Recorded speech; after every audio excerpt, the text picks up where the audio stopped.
Hey guys, welcome to this 5-minute revision of London. So this is going to be a quick analysis, key quotes and interpretations. I'm going to try and wrap it up in under 5 minutes. So it's great for like a last minute revision.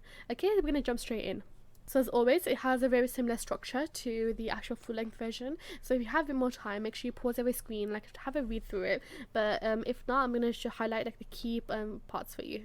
So the overview is, the narrator walks through London and comments on the corruption and misery he is witnessing throughout the city. We're going to see a lot of use of corruption and misery here, and it's kind of like marked in everyone's face. It's kind of like nobody can escape from it, and that's something that's really important to remember. So it's also really important to remember that this was written in a time of like poverty and corruption. So we definitely see a lot of that as a key theme as we go throughout this in the poem. The really important use of context is that France had recently gotten rid of their monarchy, and this was a worrying time for the British monarchy. So in terms of the structure, it's written as 4 stanzas, which refers to the paragraphs in a poem. It's written as a dramatic monologue too, which kind of shows the first person, and this kind of helps us as a reader actually kind of go through ourselves. It's also got a regular rhyme scheme of A, B, A, B, and this mimics the narrator walking through the city. Finally, in terms of the theme, we kind of see the lack of power in people. So it's kind of people are psychologically trapped. There's a corrupt society, and there's an imbalance of wealth and lots of poverty that basically runs prevalent with the city. We also see kind of like corruption in the people of power. So for example, we see corruption in the royals who kind of hide behind their walls and who, even though like soldiers fought to protect them. And we also see like corruption in church. This creates almost an oxymoron, because obviously we think of church as a really like pure and pious place to be, but in actual fact the society runs so deep, and the corruption runs so deep in society that they can't get away from it either. Okay, so let's go on to the poem. If you haven't read the poem yet, definitely take a second, just read through it really quickly, see what you get from it, see what kind of impression you get, and then I'm going to show you my favourite quotes. This is also the same page. There was the one that I used when I actually analysed in the full-length version. So if you have a bit more time, pause, have a look at my notes. It's there for you. If not, I'm going to show you like the key quotes. Okay, so the first key quote is in the first stanza. So look at the terms: mark in every face I meet, mark of weakness, marks of woe. So this is a metaphor, because we're not talking about like literal marks. We're talking about the idea that kind of weakness, woe, that kind of sadness is found in everybody. It's found in all the faces that he kind of passes. But look at the terms every face. So it kind of shows the extent to which this kind of like sorrow and this kind of like misery is so prevalent in the culture in London, and the idea that kind of everyone is kind of burdened by this and no one really escapes from it.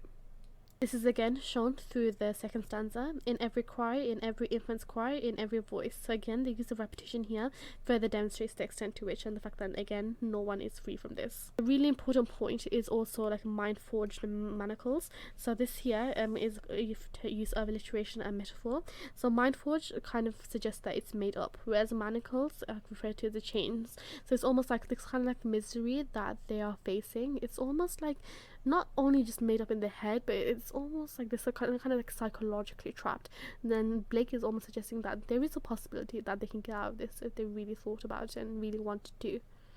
In stanza 3, we see first of all blackening church. So this is an irony, and it's demonstrated through an oxymoron. So the fact that the corruption is so deeply rooted in society that the church, which is meant to be like a holy place, a place of being godly, is also corrupted. Finally, in that stanza, we see runs in blood down palace walls. So this metaphor here kind of refers to the blood spilled by civilians to protect the royals. And the fact is that the kind of blood runs down the palace walls. The walls are erected so high up that it kind of protects the royals and the monarchy.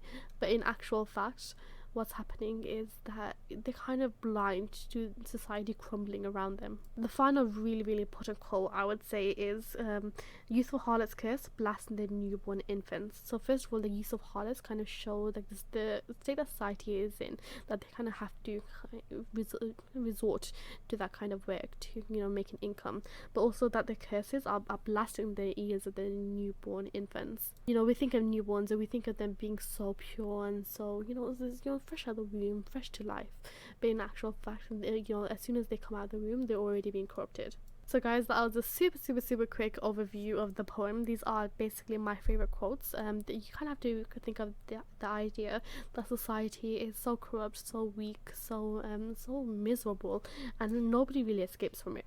we see like the hopelessness of man, and we see like the state of the society, and we see that neither the church nor the royals are really helping or contributing towards a better society, and the fact that those in positions of power, they can't help. So guys, that was a super quick 5-minute overview. So good luck with all your exams. I hope it goes great. If you have more time, then I definitely recommend checking out the longer version of this.